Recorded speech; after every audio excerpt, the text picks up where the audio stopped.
Shabbat Shalom, folks. Rabbi Jacques.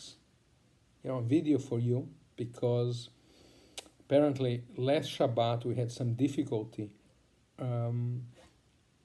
with the transmission. Maybe it wasn't as easy to understand in the internet. So I decided I'll make this video, leave it on YouTube. During the service, John will play it so everybody can watch it, both being present as well as the people online. Okay? Well, I'm right now in Brazil still, having a great time with my mom, and but happy to be able again through the wonders of technology to be sharing with you. So I have said many times, we Brazilians, we love our revenge, and this is the topic of this parsha, hopefully in a lighter way. Well, kind of. Parsha is Matot Masei. In it, Moses tells the Israelites to take revenge on the Midianites who were trying to lead them in a wrong way, so to speak. I guess they were having, I don't know how to say it, basically orgies. So then the Israelites go to war, but and then at the end, Moses condemns them for killing the Midianite men, but not the women. Well, you understand, within the context, maybe it made sense for the Israelite guys. I don't know, but we read there on Numbers 31:2, avenge the Israelite people on the Midianites, then you shall be gathered to your kin. Okay, and then then later, after the war happens, in Numbers 3:15, Moses says, you have spared every female. I mean, come on, you're supposed to kill all the Midianites.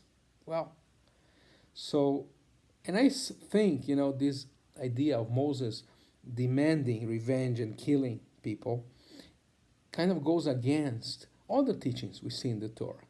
For instance, in Leviticus 19:18, it says, you shall not take revenge or bear a grudge. Okay?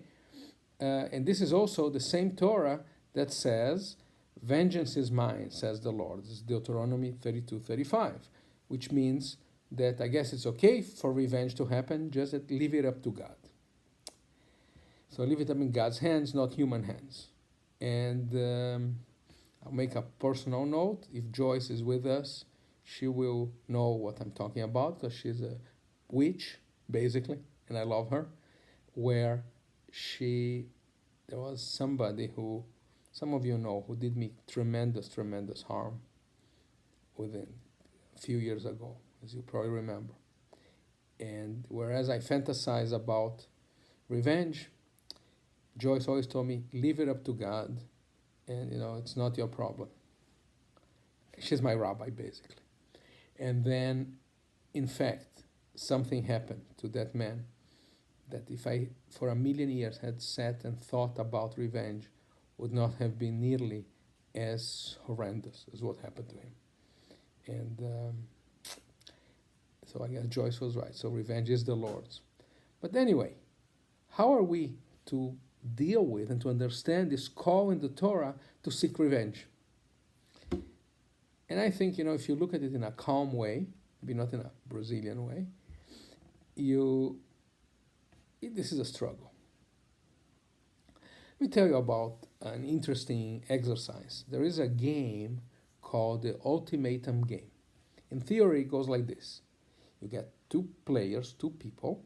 You put one in one room, another in another room. Then you go to the first player and you say, here's $10. You have two choices.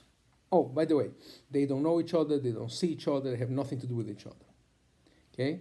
So the first player is told you have $10. You have two things you can do with that money. You can either keep 5 for yourself and give 5 for the other player that's in another room, or you can keep $8 for yourself and give $2 for the other guy in the other room. So, and that way, I guess you're being unfair to the second player.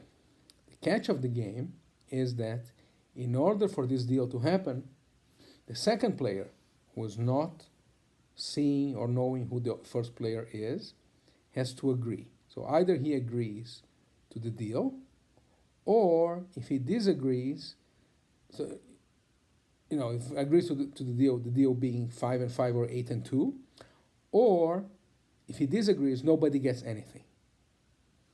Is that clear? Now, logic says that the second player should say yes all the time, regardless of the offer. Because whereas getting 5 would be nicer and fairer, getting 2 is better than nothing, right? But when this test was done in real life with real college students, that's not how they behave.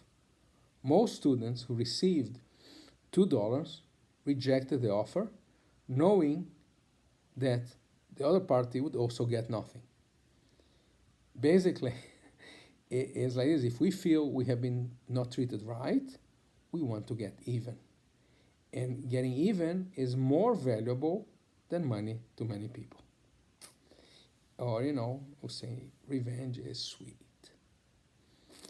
What we learn from this is that people have a natural tendency to do it right, to seek revenge whenever they feel they're being treated unfairly. There was an old film, I used to like it. It had many sequels afterwards. It was called Death Wish. Sorry, it's winter here.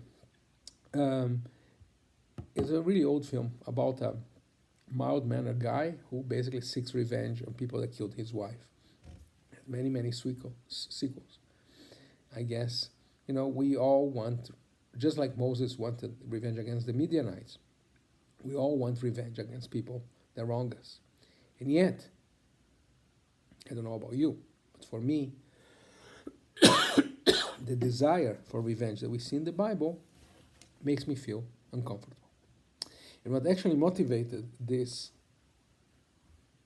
speech is a commentary I read the other day about this parsha, where the author, I can't remember who it was, says that Moses' call for revenge was done on purpose to make us feel uncomfortable. He says the goal in the Torah is that when we read that chapter 31st of Numbers, for us to read and feel uncomfortable, feel uneasy, so that we can pause, reconsider, think about all this and say, you know what? I don't want this God of revenge. That's not part of my Judaism. That's not part of the tradition I wish to follow. And perhaps that's the very reason that this story is in the Torah. Not for us to accept and follow it, but for us to stop and say, nah, it's okay. That's not part of who I am or what I want to be. So my hope is that we can read and think about this portion, Matot Masei, and and have a sense that we potentially can overcome our human desire for revenge. Over the years, I have seen so many people sue each other, sometimes spend way more in lawyers than what the cause is, and I have often thought that when you do that, you are hurting yourself in order to hurt others, but obviously the lawyers are making their share, So I guess we should read the story, Matot Masei, and the story of Moses and the revenge against the Midianites as a warning to ourselves to move beyond that natural desire to get even and to trust God, to let it be that revenge is God's. That's it. Shabbat Shalom. You're welcome to talk about it among yourselves later. Bye. Greetings from Bento Gonçalves.